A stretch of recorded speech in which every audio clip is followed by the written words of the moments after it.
Hi hello, I am Nithin. This is NSK maths. അപ്പൊ നമ്മള് പരിചയപ്പെട്ടുകൊണ്ടിരുന്നത് SSLCയിലെ 4ാമത്തെ ചാപ്റ്റർ മാത്തമാറ്റിക്സ് ഓഫ് ചാൻസ് എന്ന് പറയുന്ന ചാപ്റ്റർ ആണ്. അതിലെ 2 ഭാഗങ്ങൾ നമ്മൾ കംപ്ലീറ്റ് ചെയ്തു. 3ാമത്തെ ഭാഗത്തിലോട്ട് നമുക്ക് കടക്കാം. 3ാമത്തെ ഭാഗത്തില് നമ്മൾ നിങ്ങളുമായിട്ട് ഡിസ്കസ് ചെയ്യുന്നത് ജിയോമെട്രിക്കൽ പ്രോബബിലിറ്റി എന്ന് പറയുന്ന ഒരു ഭാഗമാണ്. ജിയോമെട്രിക്കൽ പ്രോബബിലിറ്റി എന്ന് പറഞ്ഞാൽ ഇതിന്റെ അകത്ത് ഫിഗർ ഉണ്ട്. ഫിഗർ വെച്ച് നമ്മൾ ഫിഗറിന്റെ അകത്തുള്ള പ്രോബബിലിറ്റി ചെയ്യുമ്പോൾ മനസ്സിലാവും, സിമ്പിൾ ആണ്. അപ്പൊ നമുക്ക് ക്വസ്റ്റ്യനിലോട്ട് കിടക്കാം.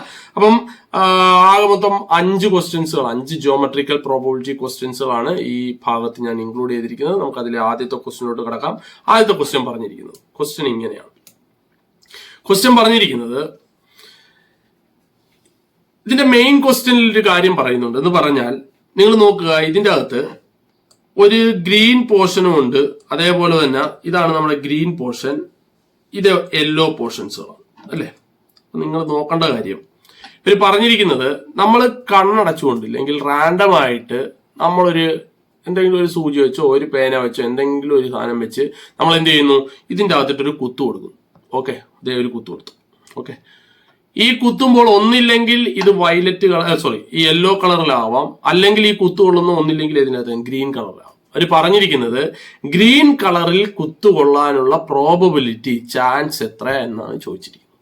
നമ്പറല്ല ഇവിടെ തന്നിരിക്കുന്നത്, അതിന് പകരം എന്താണ് ഒരു ഫിഗർ ആണ്. അങ്ങനെ ഫിഗർ തന്നിട്ട് ഗ്രീൻ റീജിയൻ, അതായത് ഈ ഗ്രീൻ റീജിയണിൽ കുത്തുകൊള്ളാനുള്ള, ഇതാണ് നമ്മുടെ ഗ്രീൻ റീജിയൻ. ഈ ഗ്രീൻ റീജിയനിൽ കുത്തുകൊള്ളാം. ചിലപ്പോൾ കുത്ത് മാറി എവിടെ കൊള്ളാം, വൈയിലൊക്കെ കൊള്ളാം. പക്ഷേ പ്രോബബിലിറ്റി സാധ്യത കൂടുതൽ ഗ്രീനിലാണ്. എന്നാൽ ആ സാധ്യത എത്രയാണെന്നാണ് നമ്മളോട് ചോദിച്ചിരിക്കുന്നത്. വേറെ ഒന്നും നിങ്ങൾ നോക്കണ്ട. ഇങ്ങനെ ജിയോമെട്രിക്കൽ ജിയോമെട്രിക്കൽ പ്രോബബിലിറ്റി ചെയ്യുമ്പോൾ ഒന്നില്ലെങ്കിൽ നമ്മൾ നമ്പർ വെച്ച് പ്രോബബിലിറ്റി കണ്ടുപിടിക്കും, എണ്ണം വെച്ച് പ്രോബബിലിറ്റി കണ്ടുപിടിക്കും, അല്ലെങ്കിൽ നമ്മൾ ഏരിയ, വിസ്തീർണം, പരപ്പളവ് വെച്ച് പ്രോബബിലിറ്റി. അപ്പൊ നിങ്ങൾ ഇവിടെ നോക്കുക, ഇവിടെ നമുക്ക് എണ്ണം വെച്ച് കണ്ടുപിടിക്കാം. കാരണം 2 രൂപവും സെയിം ആണ് അല്ലെ. പുറത്തുള്ള യെല്ലോ റീജിയണും ഒരു റെക്ടാങ്കിളും സ്ക്വയർ ആണ്, ഇനി അകത്തുള്ള ഗ്രീനും എന്താണ്, ഒരു സ്ക്വയർ ആണ്. അപ്പൊ നമുക്ക് എന്ത് ചെയ്യാം, നിങ്ങൾ ഇതിനൊന്ന് ശ്രദ്ധിക്കുക. നമുക്ക് ഈ ഗ്രീൻ റീജിയനെ ഈ ഗ്രീൻ റീജിയൻ ഉണ്ടല്ലോ, നമ്മുടെ ഈ ഗ്രീൻ റീജിയനും യെല്ലോ റീജിയനും എല്ലാം എന്താക്കി മാറ്റുക, എണ്ണമാക്കി, ഒരേ എണ്ണമാക്കി വെക്കുക. നമുക്കറിയാം ഇതിന്റെ സെന്റർ ആണ് ഇത്. ഓക്കെ, ഈ 2 ഫിഗറിനെ സെന്റർ ഞാൻ ഈ സെന്ററുമായിട്ട് ബന്ധിപ്പിച്ചുകൊണ്ട് ശ്രദ്ധിക്കണം, ഞാൻ ഇതിനെ അങ്ങ് കണക്ട് ചെയ്തു. നിങ്ങളൊന്ന് നോക്കിക്കേ, ഇതിന്റെ അകത്ത് ഇപ്പോൾ ടോട്ടൽ നമ്പർ ഓഫ് ഇപ്പൊ എത്ര ട്രയാങ്കിളുകളായി മാറി, 1 2 3 4 5 6 7 8. അപ്പൊ ടോട്ടൽ നമ്പർ ഓഫ് ട്രയാങ്കിൾസ് എത്രയാണ് മക്കളെ? ആദ്യം തന്നെ ടോട്ടൽ എഴുതണമല്ലോ. അപ്പൊ ഇവിടുത്തെ ടോട്ടൽ നമ്പർ ഓഫ് ട്രയാങ്കിൾസ് എത്രയാണ്? 8. എല്ലാം ട്രയാങ്കിൾ ആയിരിക്കണം. ഒരെണ്ണം സ്ക്വയറും ഒരെണ്ണം ട്രയാങ്കിളും ആക്കില്ല, അങ്ങനെ ചെയ്യില്ല. എല്ലാം ഒരേ രൂപത്തിലാക്കണം, ഒരേ ഷേപ്പിലാണ്. ഇനി ഇതിൻ്റെ അകത്ത് കുത്തുകൊള്ളാനുള്ള പ്രോബബിലിറ്റി, ഏതിന് കുത്തുകൊള്ളാനുള്ള പ്രോബബിലിറ്റി നമുക്ക് വേണ്ടത്? ഗ്രീൻ. അങ്ങനെയാണെങ്കിൽ ഗ്രീനിന്റെ അകത്ത് എത്ര ഉണ്ട്? നമ്പർ ഓഫ് ഗ്രീൻസ് എത്ര ഉണ്ട്? ഗ്രീൻസ് എത്ര ഉള്ളത്? 1 2 3 4. നമുക്കപ്പോൾ പ്രോബബിലിറ്റി സിമ്പിൾ ആയിട്ട് എഴുതാം. പ്രോബബിലിറ്റി എന്തായിരിക്കും മക്കളെ? പ്രോബബിലിറ്റി എന്ന് പറയുന്നത് എത്രയായിരിക്കും? ടോട്ടൽ 8, അതിൽ എത്ര? 4. വേണമെങ്കിൽ വെട്ടാം, എത്ര വെച്ച്? 2 വെച്ച് വെട്ടാം. അപ്പൊ 2/4, ഇല്ലെങ്കിൽ 4 വെച്ച് തന്നെ വെട്ടാം. 4 × 1 4, 4 × 2 8. That is answer is 1/2. Answer 1/2. Simple അല്ലേ? അടുത്ത ക്വസ്റ്റ്യൻ പെട്ടെന്ന് തന്നെ, അപ്പൊ പെട്ടെന്ന് നമുക്ക് മനസ്സിലാവും. നിങ്ങൾ ശ്രദ്ധിക്കുക, അടുത്ത ക്വസ്റ്റ്യൻ എന്ന് പറയുന്നത് വളരെ സിമ്പിൾ ആയിട്ടുള്ള അടുത്ത ക്വസ്റ്റ്യൻ. നിങ്ങൾ ശ്രദ്ധിച്ചിരിക്കണം. ഈ ഷേപ്പിൽ ഗ്രീനിൽ കുത്തുകൊള്ളാനുള്ള പ്രോബബിലിറ്റി ആണ് നമ്മൾ നോക്കുന്നത്. അപ്പൊ ഈ ഷേപ്പില് നമ്മൾ ആദ്യം എന്താക്കി മാറ്റിയ, എല്ലാം ഒരേ ഷേപ്പായി. ഇത് ഒരു ട്രയാങ്കിള്, ഇതൊരു ചെറിയ ട്രയാങ്കിള്, ഇത് ചെറിയ ട്രയാങ്കിള്, ഇത് യെല്ലോ എല്ലാം ചെറിയ ട്രയാങ്കിൾ അല്ലേ. എന്നാൽ ഗ്രീനോ? ഗ്രീൻ ഒരു വലിയ ട്രയാങ്കിൾ. നമുക്കൊരു കാര്യം ചെയ്യാം, ഇതിനു കൊണ്ടല്ലോ ഒരു സെന്റർ, നമ്മൾ ഈ ഗ്രീനിനെ നമ്മൾ എന്താക്കി മാറ്റുന്നു? ചെറിയ ട്രയാങ്കിൾസ് ആക്കി മാറ്റുന്നു.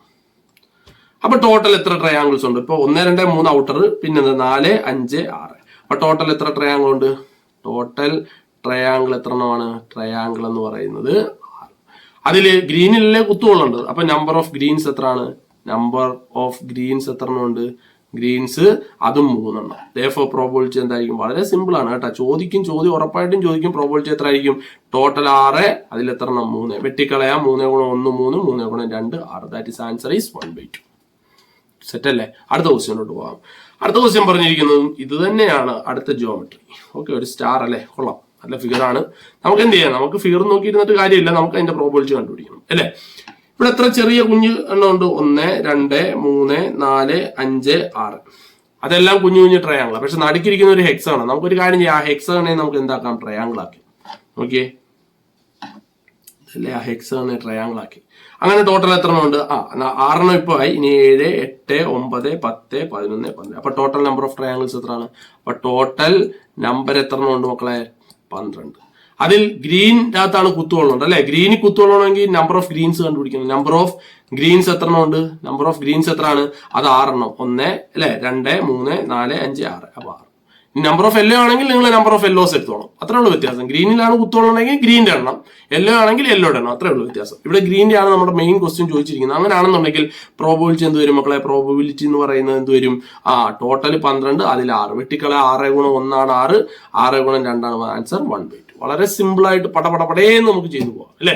ഞാൻ പഠിപ്പിക്കുന്ന കാര്യം നിങ്ങൾക്ക് ഇഷ്ടപ്പെടുക ഒന്ന് ഷെയർ ചെയ്തേക്കണം കേട്ടോ. ഓക്കെ, നിങ്ങളുടെ ഫ്രണ്ട്സിനും അത് ഗുണകരമാകട്ടോ. ഓക്കെ, അപ്പം അടുത്ത ക്വസ്റ്റ്യനോട്ട് നമുക്കൊന്ന് കാണാം. അടുത്ത ക്വസ്റ്റ്യൻ എന്താണ് മക്കളെ പറയുന്നത്? അടുത്ത ക്വസ്റ്റ്യൻ ചെയ്യുമ്പോൾ ശ്രദ്ധിക്കണം.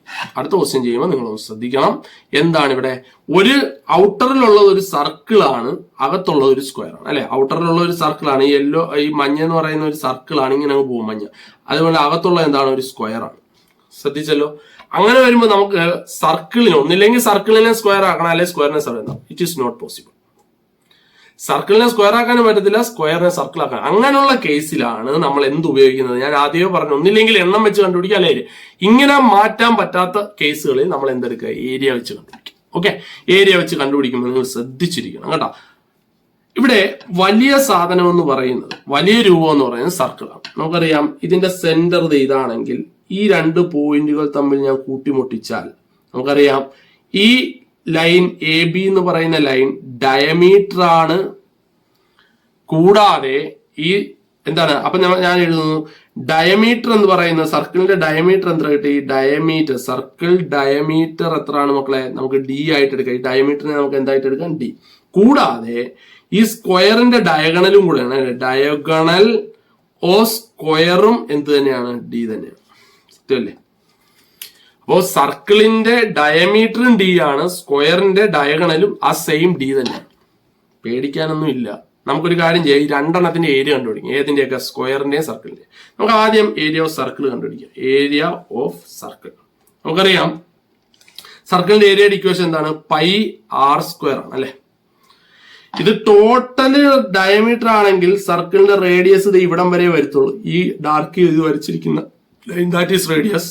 നമുക്കറിയാം ടോട്ടൽ D ആണെങ്കിൽ അതിന്റെ പകുതി ആയിരിക്കത്തില്ല റേഡിയസ്. അങ്ങനെയാണെങ്കിൽ ഈ റേഡിയസിന്റെ താഴെ നമുക്ക് എന്തിടാം? π × d/2 the whole square എന്ന് ഇടാം. That is equal to π × d/2 the whole square എന്ന് പറഞ്ഞാൽ നമുക്ക് അതിന്റെ ഏരിയ ഓഫ് സർക്കിൾ എന്ത് കിട്ടും? ഏരിയ ഓഫ് സർക്കിൾ നമുക്ക് എന്ത് കിട്ടും? പറ. π × d²/4. അപ്പൊ ഏരിയ ഓഫ് സർക്കിൾ എത്ര കിട്ടി? π × d²/4.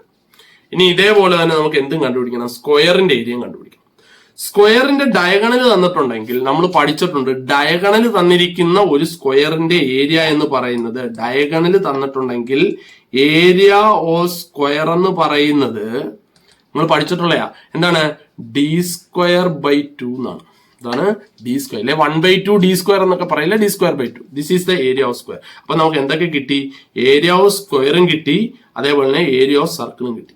ഇനി ശ്രദ്ധിക്കണം, പ്രോബബിലിറ്റി ചെയ്യാൻ നേരം വലുതിന്റെ ഏരിയ വേണം താഴെ എഴുതാൻ, ചെറുതിന്റെ ഏരിയ മുകളിൽ. അങ്ങനെയാണെങ്കിൽ വലിയ രൂപം ഇവിടെ ഏതാണ്? സർക്കിളാണ്. അപ്പൊ നമുക്ക് സർക്കിളിന്റെ ഏരിയ ആയ πd²/4 താഴെ എഴുതണം.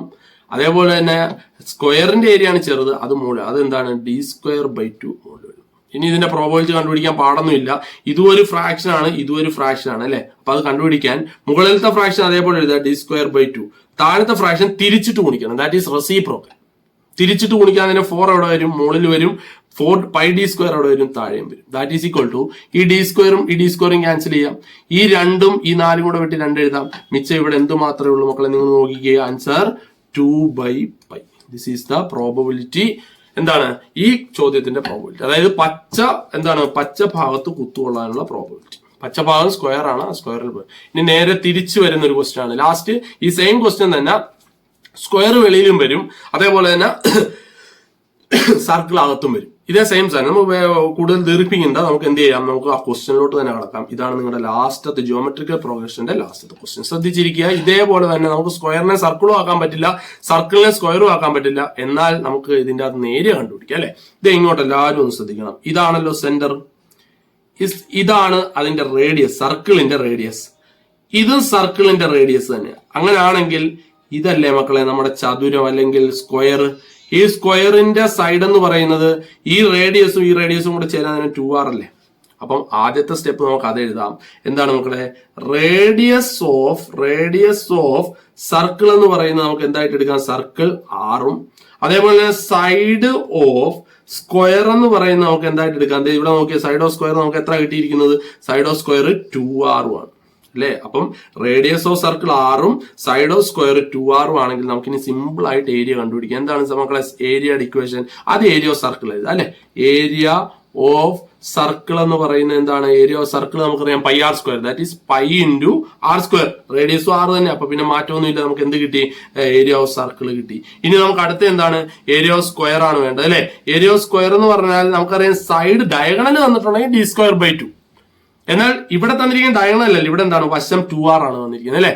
അതുകൊണ്ട് നമുക്കറിയാം വശം തന്നിട്ടുണ്ടെങ്കിൽ സ്ക്വയറിന്റെ ഏരിയ കണ്ടുപിടിക്കുന്നത് വശത്തിന്റെ സ്ക്വയർ അല്ലെ, സൈഡിന്റെ സ്ക്വയർ. ഇവിടെ സൈഡ് 2r ആയതുകൊണ്ട് 2r square that is equal to 2 square കൊടുക്കുമ്പോൾ 4, r സ്ക്വയർ കൊടുക്കുമ്പോൾ r സ്ക്വയർ. നമുക്ക് എത്ര കിട്ടി? ഏരിയ ഓഫ് സ്ക്വയറും കിട്ടി. എന്ത്? 4r square. ഇനി പ്രോബബിലിറ്റി ചെയ്യാൻ വല്ല പാടുണ്ടോ? പ്രോബബിലിറ്റി ചെയ്യാൻ എന്തെടുത്താൽ മതി? വലുതിന്റെ ഏരിയ എന്തെടുക്കുക? താഴെ. ഇവിടെ വലുത് ഏതാണ്? സ്ക്വയർ ആണ്. അപ്പൊ സ്ക്വയറിന്റെ ഏരിയ ആയ 4r സ്ക്വയർ താഴെ എഴുതണം. ചെറുതിന്റെ ഏരിയ, ചെറുത് ഇവിടെ ഏതാണ്? സർക്കിൾ. അപ്പൊ പൈ ആർ സ്ക്വയർ മുകളിൽ എഴുതണം. Pi R square. ഈ ആർ സ്ക്വയറും വെട്ടിപ്പോയ മിച്ചം എന്തുകൊണ്ട്? π/4. സിമ്പിൾ അല്ലേ. നമ്മളൊരു വലിയ ഭാഗമാണ് പഠിച്ചു കഴിഞ്ഞത്. പരീക്ഷയ്ക്ക് ചോദിക്കുമെന്ന് ഉറപ്പിച്ച് ഞാൻ പറയാണ്. ഈ ഒരു ജിയോമെട്രിക്കൽ പ്രോബബിലിറ്റിയിൽ നിന്ന് നമുക്ക് എന്തായാലും ഒരു ചോദ്യം നിങ്ങൾക്ക് എക്സ്പെക്ട് ചെയ്യാം. സിമ്പിളായിട്ട് മാർക്ക് ക്രാക്ക് ചെയ്യാൻ പറ്റുന്ന ഒരു ഭാഗവും കൂടെയാണിത്. നിങ്ങൾക്ക് ഇത് 100% മനസ്സിലായെന്ന വിശ്വാസത്തോടു കൂടി ഞാൻ ഈ ക്ലാസ്സിൽ ഞാൻ വൈൻഡപ്പ് ചെയ്യുന്നു.